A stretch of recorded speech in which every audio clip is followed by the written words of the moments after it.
If you're manifesting your specific person, but you're dealing with negative circumstances, you have a history with your specific person of them not committing, history of not being exclusive, history of them not treating you the way you want them to treat you. One thing universally that I want to say for all women who are dealing with negative circumstances is that you have to reclaim your power. It's important for you to change your current self-concept. The current self-concept is what creates the perception of your reality and also of yourself. The way you see yourself in a situation is how other people are going to treat you, okay?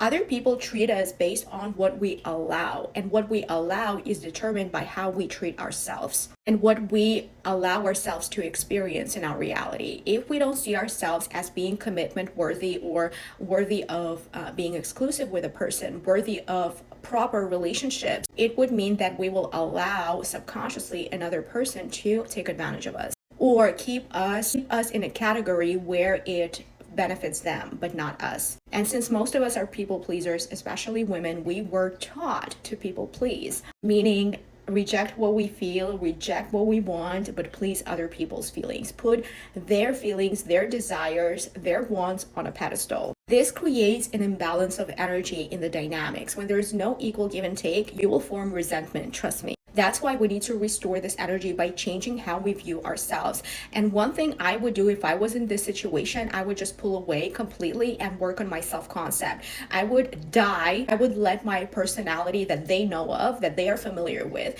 die and rebirth as a new identity, as a new person. And when I meet them next time, I would literally act differently. I would think differently. And when old triggers and old perceptions would manifest, I would stop myself and not identify with them and go to my new identity.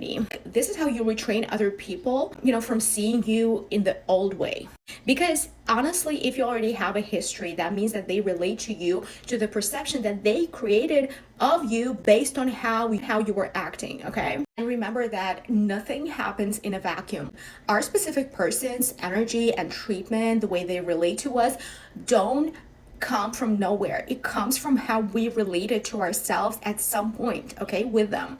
If you viewed yourself as someone who is not getting commitment, who is not getting the treatment that you want, you energetically give off that vibe. He puts you in a category and it's hard for you to get out of that category. That's why you got to change your self-concept and do not engage with them for some time. You change other people's perception of you when you completely pull away, when you do your work, you solidify your self-concept, who you are, so that next time when you come in contact with them, you do not forget or fall back to your old identity. That means the perceptions are of low vibration.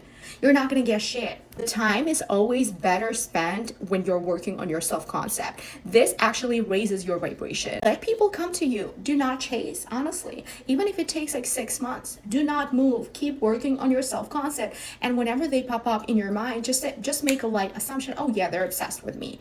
But don't get overly obsessed with affirming either. You know what I mean? So we need to find this middle ground, this middle space, Yeah, and let me know what you think in the comments and what particular circumstances you're dealing with currently, and I would like to answer to your comment.